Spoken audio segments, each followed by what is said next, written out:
Hello student, আজকে আমরা পড়ব ভাষা পাঠে লেসন 7 বিপরীত শব্দ। পেজ নম্বর আছে দেখবে তোমাদের 53 থেকে 57 পর্যন্ত বিপরীত শব্দ ক্লাস 5। দেখি কি আছে। যে বিপরীত শব্দ, ক্লাসে সেদিন হইচই নেই, অস্বাভাবিক নীরবতা। আমি ঢুকে বললাম, কি ব্যাপার? 5 বদলে অন্য কোনো ক্লাসে ঢুকে পড়লাম নাকি? তাতেও সবাই চুপ। হলোটা কি? সেকেন্ড বেঞ্চে বসে আজ অতনু। তাকে বললাম, শান্ত হয়ে গেলে কেন অতনু? কি হয়েছে? অন্যান্য দিন তো দুষ্টুমি করো, ছটফট করো। অতনু দু চোখ ভর্তি জল নিয়ে বলল, কাল ক্লাস 4 কাছে 2 গোলে হেরেছি স্যার, সেমিফাইনালে। বোঝো কাণ্ড। নিচু ক্লাসের কাছে হেরে অপমান বোধে একেবারে নিঝুম হয়ে গেছে গোটা ক্লাসটা। সামলাবার চেষ্টা করতে হলো। বললাম, খেলায় তো হার জিত থাকেই, পরের বার নিশ্চয় জিতবে। ক্লাস 4 নিশ্চয় ভালো খেলেই জিতেছে। বিপরীতে যেই থাকুক, উঁচু ক্লাস বা নিচু ক্লাস, যে ভালো খেলবে তারই তো জেতা উচিত, তাই না? পিছনের বেঞ্চ থেকে সুজয় বলল, এখনো বোর্ডটা ঝুলছে স্যার। স্কোর ক্লাস 5 0, আর উল্টো দিকে ক্লাস 4 2। তাকাতে পারছি না। হ্যাঁ, কথা শেষ না হতেই চট করে বলে উঠল প্রমা, তোর তো খারাপ লাগবেই। গোলকিপার সুনীলকে সবাই দোষ দিচ্ছে এত, তোর সব থেকেই কাছের বন্ধু। শামসুল এবার গলা তুলল, ক্লাস 4 অগ্নি দুটো গোল দিয়ে যাবে, দুটোই আলতো শট। সলিল বাজে গোল খেয়েছে, ওর তো দোষ আছেই। আমি বললাম, বাহ, বেশ মজার ব্যাপার তো। অগ্নিতে সলিল পরাজিত, উল্টোটাই তো হবার কথা। একটু থমকে গেল শামসুল। কেন স্যার? ঠিক বুঝলাম না। অন্যদের দিকে তাকিয়ে দেখি সবার চোখেই না বোঝার দৃষ্টি।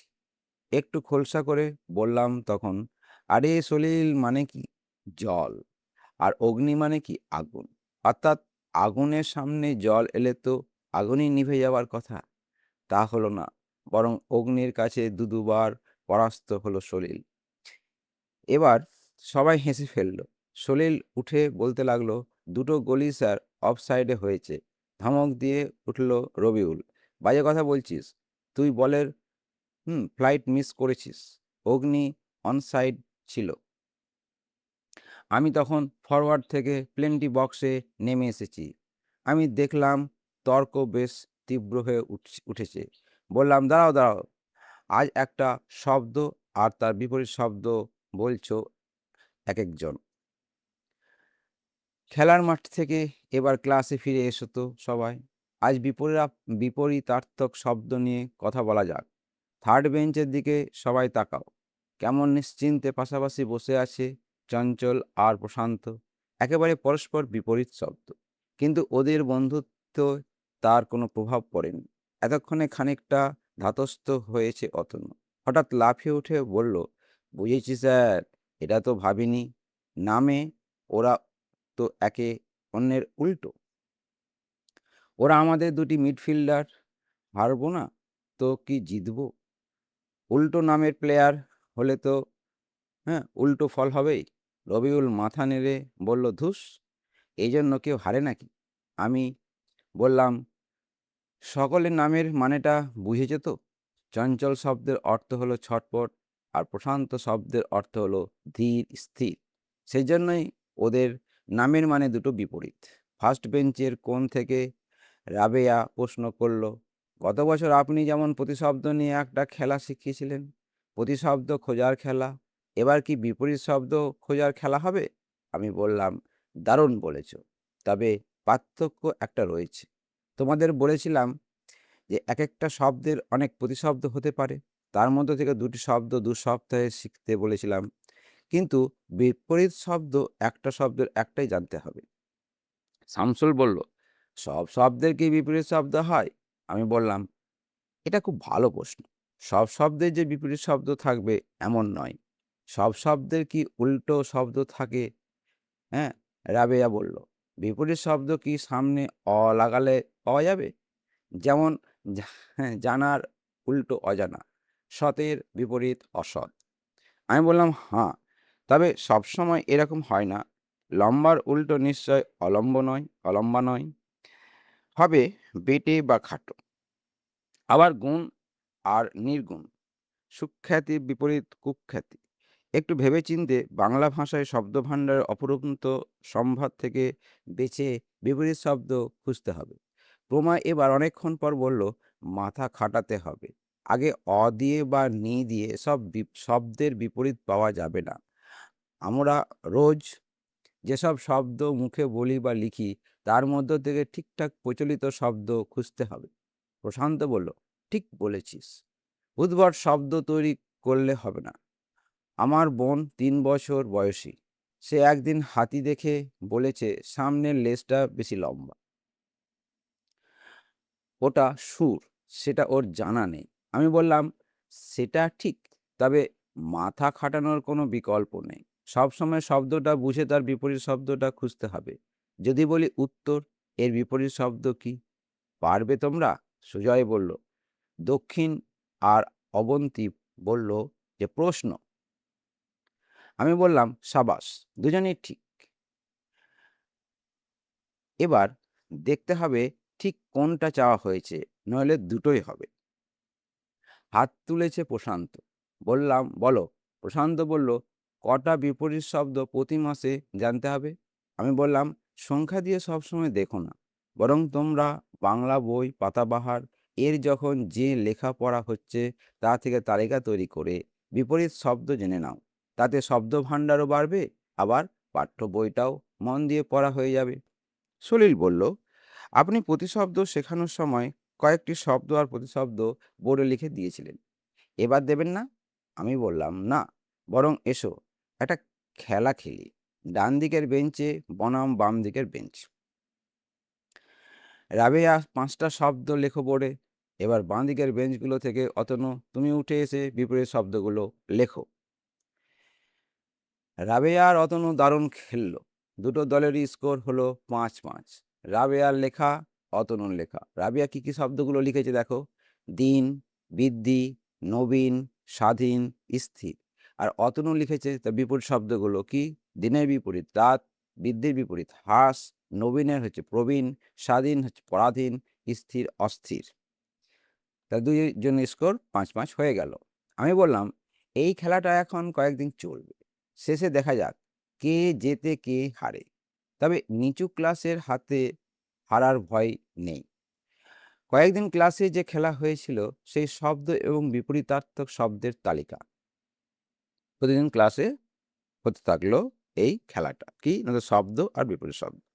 দেখো এই শব্দগুলো, যে অজ্ঞর বিপরীত শব্দ হচ্ছে বিজ্ঞ, কঠিনের বিপরীত কোমল, ধ্বংসের বিপরীত সৃষ্টি, আকাশের বিপরীত পাতাল, অগ্রজ বিপরীত অনুজ, জোয়ারের বিপরীত ভাটা, উন্নতি বিপরীত অবনতি। পরের পাতায় দেখি যে শব্দ বিপরীত শব্দ। ছোটর বিপরীত বড়, অনুকূলের বিপরীত প্রতিকূল, জ্ঞানী মূর্খ, উচিত অনুচিত, পাপ পুণ্য, হ্যাঁ, খাদ্য অখাদ্য, খাদ্য অখাদ্য, আদান প্রদান, আয় ব্যয়, একাল সেকাল, ইচ্ছা অনিচ্ছা, দীর্ঘ হ্রস্ব।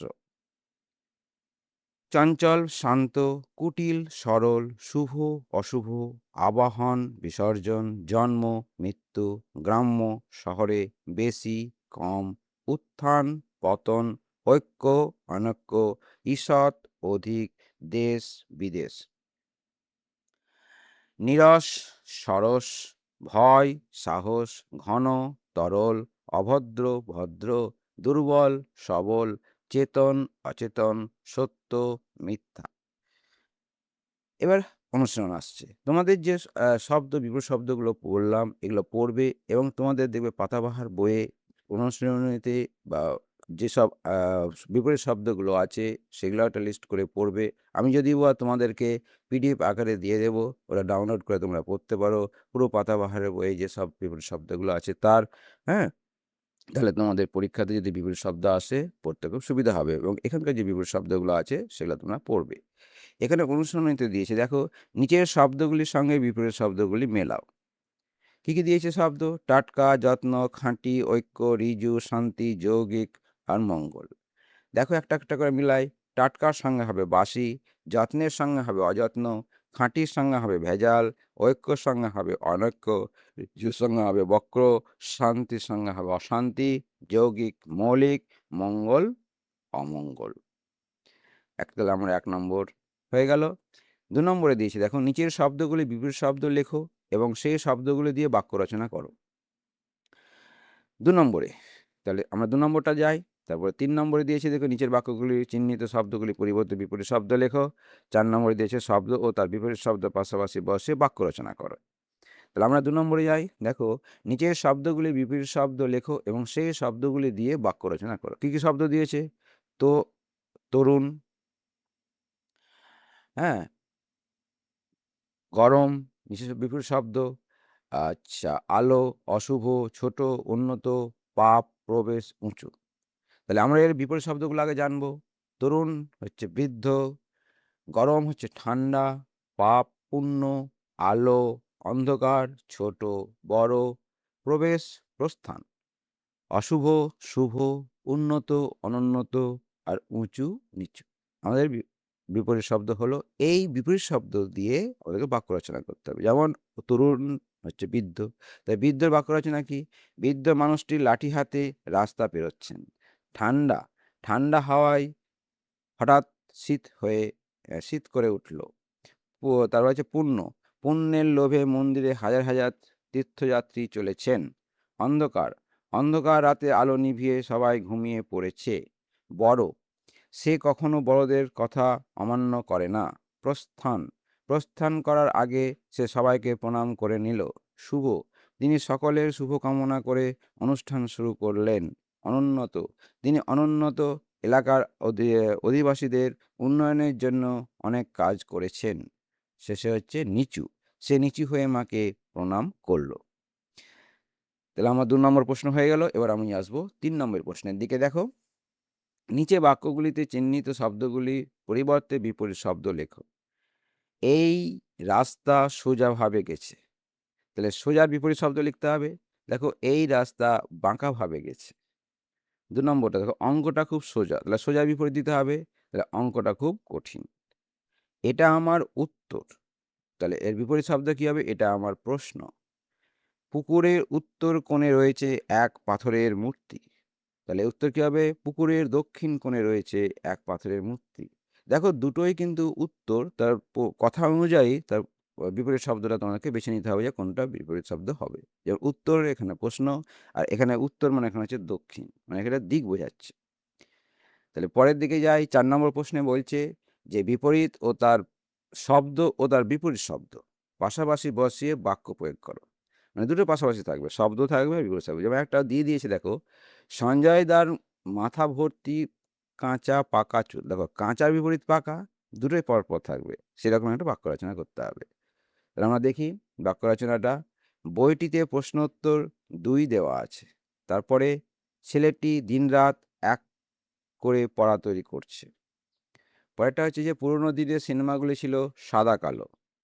গঙ্গা নদীতে জোয়ার ভাটা দেখা যায়। মানুষকে ছোট বড় কথা বলা উচিত নয়। তাহলে আমার 4 নম্বর প্রশ্ন হয়ে গেল।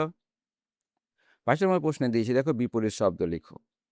কি কি? রাত্রি, আনন্দ, উর্বর, দীর্ঘ, ভোঁতা, অপক্ষ, সচল, নিঃশব্দ, অনর্থ, অপব্যবহার, উপকার, অলস, উষ্ণ।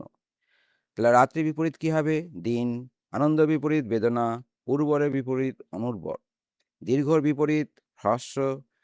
ভোঁতার বিপরীত ধারালো। অপক্কর বিপরীত পক্ক। সচলের বিপরীত অচল। নিঃশব্দের বিপরীত সশব্দ। অনর্থের বিপরীত অর্থ। অপব্যবহারের বিপরীত ব্যবহার। উপকারের বিপরীত অপকার। অলসের বিপরীত পরিশ্রমী। উষ্ণর বিপরীত শীতল। তাই না? এগুলো তোমরা পড়বে। এই পর্যন্ত আজকে।